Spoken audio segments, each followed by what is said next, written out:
अच्छा ईमानदारी से बताइए, आजकल निकाह की महफिल में होता क्या है? क्या करते हैं हम लोग निकाह की महफिल? ईमानदारी की बात तो ये है कि जितने लोग बारात में जाते हैं, इधर मौलाना साहब निकाह पढ़ाने खड़े हुए, सारे लोग खाने के टेबल पे मौजूद हैं। बोलिए ईमानदारी की बात है कि नहीं है ना? क्यों क्यों निकाह की महफिल में आप शामिल नहीं होते? हुजूर ने फरमाया 2 रकअत नफल नमाज पढ़ने से बेहतर है कि इंसान निकाह की महफिल में शामिल हो, दूल्हे को मुबारकबाद दे, उसके लिए दुआएं करे। जो लोग सरकार की सुन्नत की महफिल में शामिल होते हैं, अल्लाह ताला सबकी खताओं को माफ फरमा देता है। मैं आपसे पूछना चाहूंगा, आज हालात कितने बिगड़ गए, हमने खाने को ही जिंदगी में सब कुछ समझ लिया। ऐ मेरी कौम का नौजवान, इस बात को याद रखना, आज हमारी हालत ये है 10 लड़का वाले 10 लड़की वाले निकाह में शामिल हैं, सारे बाराती खाने के टेबल पर 10 लोग बैठे हैं, 10 लोग कुर्सी पकड़ के मजबूती से खड़े हैं। ईमानदारी से बताइए, अगर आप खाने के लिए बैठे हो और मैं पीछे से कुर्सी पकड़ के खड़ा रहूं तो आप खाना खा पाएंगे? बोलिए, खाना खा पाएंगे? लेकिन हर बारात में हाल यही है, कौन किसको समझाएगा? जैसे बुरा न मानिएगा, आज हालात इतने बिगड़ गए कि जैसे गोश्त फेंक दिया जाए, जो 4-10-20 कुत्ते लड़ बैठते हैं ना, हम पहले खाएंगे, हम पहले खाएंगे, वही हालत आज हमारी कौम की हो गई है। मैं कहूँगा इसे बुरा न मानिए, सब्र कीजिए। आपको इतना भी वक्त नहीं देते कि लड़की वाला जितना इंतजाम किया हो आपको खिला दे। ऐ मेरी कौम के शहजादों, कदर करो, कदर, इज्जत करो, इज्जत। याद रखना, बारात जाते हो यार, जाओ तो सलीके से जाओ, लड़की वाले के काम में हाथ बटाओ। कहाँ से हमने मिजाज पा लिया? किसने कहा निकाह आका की सुन्नत है, मगर जहेज मांगना आका की सुन्नत? अरे बोलिए, हाथ उठाकर, जहेज मांगना आका की सुन्नत? अच्छा देखिएगा, शादी ब्याह में अभी नया नया मामला चला है, हल्दी लगाना इस्लाम में जायज, मगर हल्दी के रस्म बना देना, पूरा घर पीला पीला पहन लेना और फेसबुक पे एकदम पीला पीला एकदम, है ना, पूरी तस्वीर से भर देना। ईमानदारी से बताओ मेरी कौम के नौजवानों, पूरे घर को पीला पीला पहना देना ये मुसलमानों का नहीं, काफिरों का तरीका है। इसलिए कि हल्दी जायज है, मगर पूरे घर को पीला पीला बना देना ये कुफारो मुशरिकीन का तरीका है। इसलिए सरकार ने फरमाया, मन तशब्बह बिकौमिन फहुवा मिनहुम, जो जिस कौम से मुशाबिहत रखेगा उसका अंजाम उसी के साथ। इसलिए सफेद लिबास पहनिए, है ना, दूल्हे को हल्दी लगाइए, पूरा घर पीला पीला मत बन जाइए। हल्दी के नाम पे लाखों खर्च मत कीजिए। आप साहब मेहंदी के रस्म के नाम पे कई लाख खर्च मत कीजिए। ईमानदारी से बताइए, निकाह के अलावा आज मुसलमान निकाह के अलावा शादी में कोई और काम सरकार की सुन्नत के मुताबिक करते हैं? बोलिए, कोई करके बता दे तो, कोई करके बता दे, कोई करता है? नहीं करता। आप ईमानदारी से बताएं, ये कितने का नोट?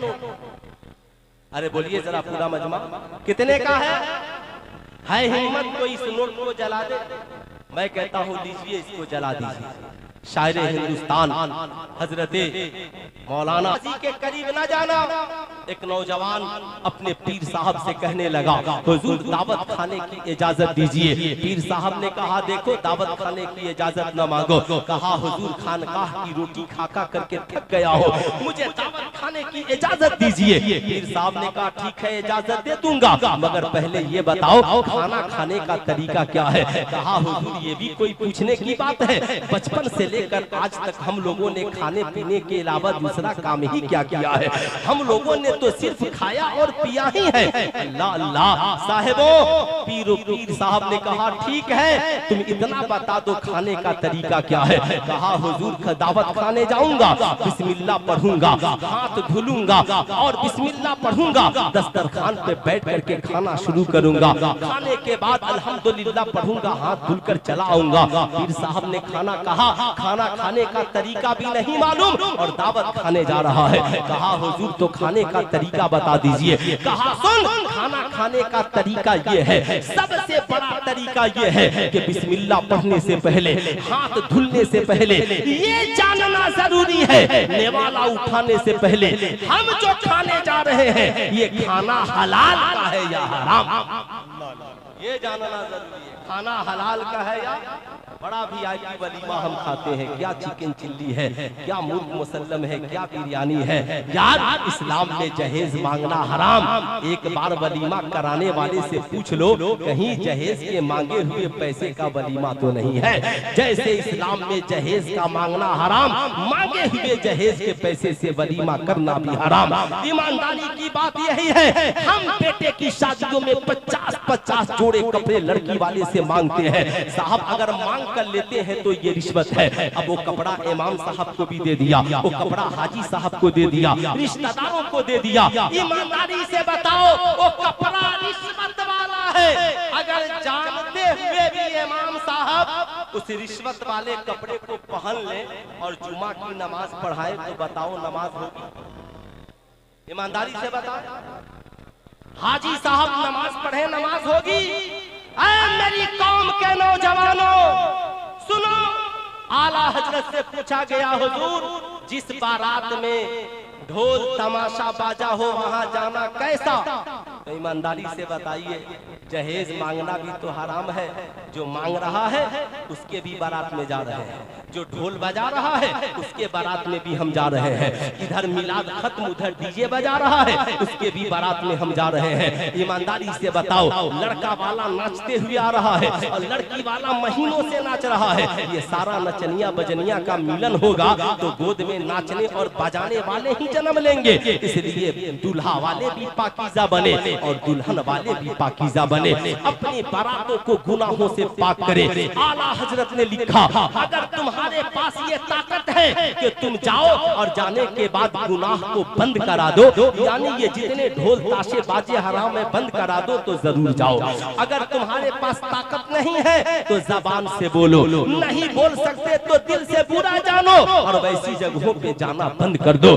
इसलिए अल्लाह कुरान में फरमाता है, तावनु अलल बिर्रि वत तक़वा ला तावनु अलल इस्मि वल उद्वान। भलाई और नेकी के काम में लोगों की मदद करो, गलत काम और मासियत में किसी की मदद मत करो। इसलिए मैं आपसे कहूंगा, कभी ससुराल से पैसा मांग करके न लेना। एक प्याले दूध से सरकार की तरह अम्मी आयशा की रुखसती के बाद सरकार ने वलीमा किया, तुम भी एक प्याले दूध से वलीमा कर लेना, मगर ससुराल में खैरात और जहेज के नाम पे भीख मत मांगना। और मैं लड़की वालों से भी कहूंगा, याद रखना, जैसे इस्लाम में जहेज मांगना हराम, वैसे ही बेटियों को उसका हिस्सा नहीं देना भी गुनाह है।